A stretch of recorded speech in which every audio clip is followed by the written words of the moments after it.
An Army Air Force base in Arizona, women mechanics learn to service the big bombers, receive expert instruction in every phase of aircraft maintenance. A plane named in their honor gets a thorough going over by the air WACs, as they're called. From motor to tail assembly, the girls make ready the giant battleships of the air. 65,000 strong, they relieve men for combat duty.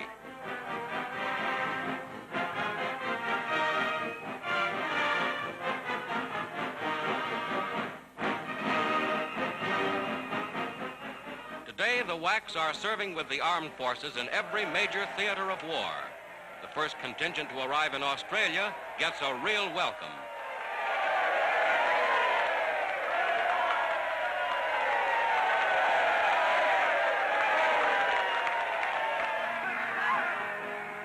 Reporting for duty, half a world away from home, these United States Army women are making a vital contribution to the cause of the United Nations.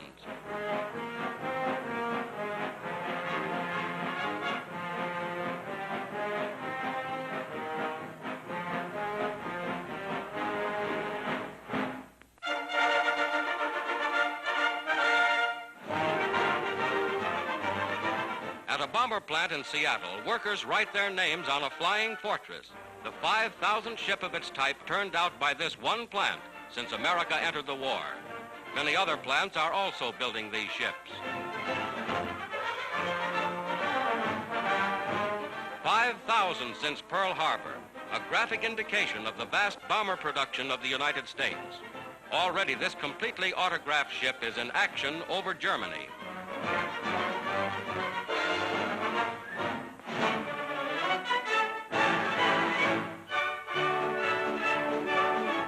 Somewhere in England, Army Signal Corps cameramen await the order to go into action with General Eisenhower's Forces of Liberation. Aboard ship, Navy cameramen are stationed to photograph the part the fleet will play in the coming action. These are some of the men whose courage and daring make possible many of the thrilling films you see in United Newsreels. Some are on leave from their studios. Others are on active duty as members of the armed forces. All are ready to record the picture story of the war's greatest drama.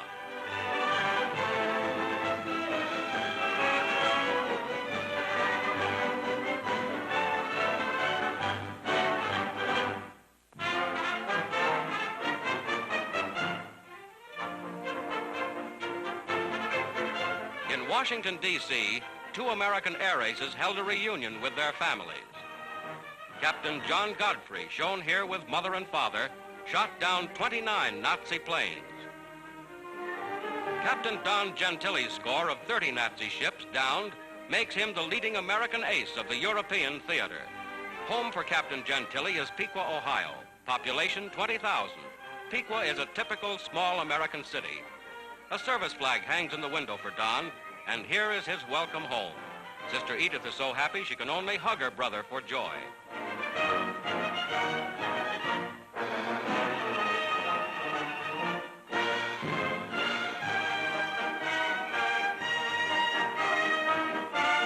Father and Mother Gentili, patriotic Americans of Italian ancestry, are justly proud of their son, for he wears the Distinguished Service Cross awarded him by General Eisenhower. Right now it's Mother's turn, the most important welcome of all.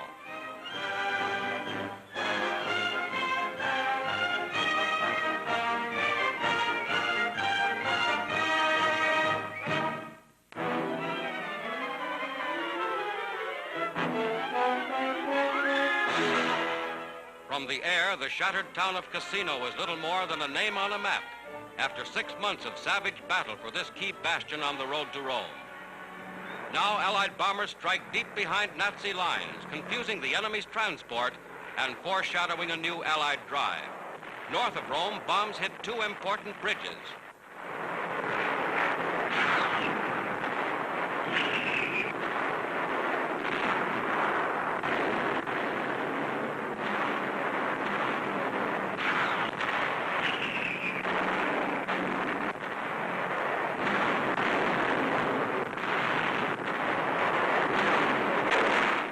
The heaviest Allied barrage of the war precedes a dawn attack.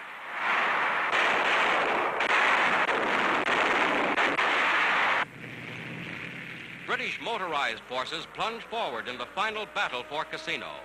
With vital aid from French and Polish troops, they have encircled Cassino, cutting it off from the main German armies.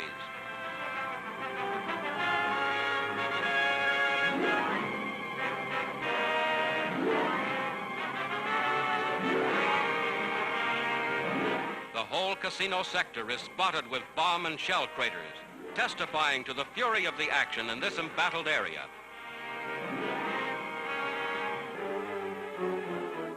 The first prisoners stream to the rear.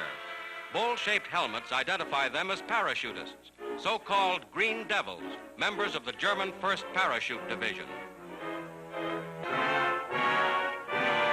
Along Italy's west coast, near Gaeta, where the bulk of the Fifth Army has been suddenly shifted, a second phase of the campaign flares into action.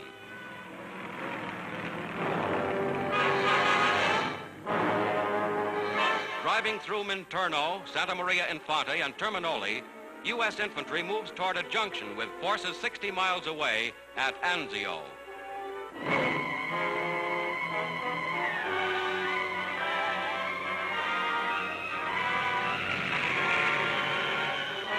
Castelforte, between Cassino and the sea, is captured by French units.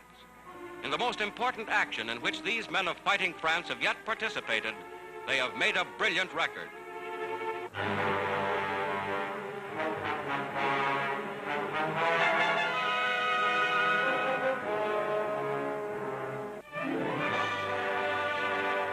These are Italian refugees, freed from Nazi-held areas. In their faces is graphically written the grim effects of fascist rule and years of war. American and Allied troops do what they can to aid them.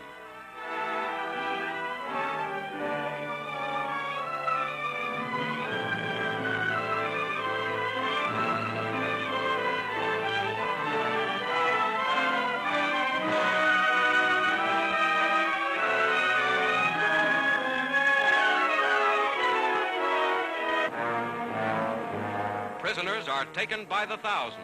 More than 12,000 were captured in the first 2 weeks. Numbed and shocked by the fury of the Allied attack, they show plainly the strain of battle. These Nazis bear unmistakably the mark of utter defeat.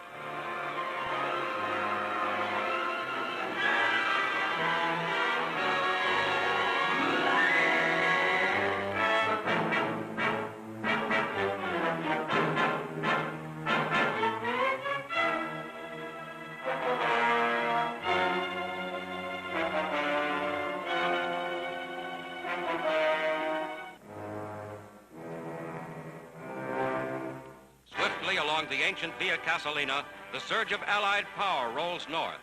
Whether the Nazis retreat further or choose to stand and fight, the enemy has taken his worst defeat in the entire Italian campaign.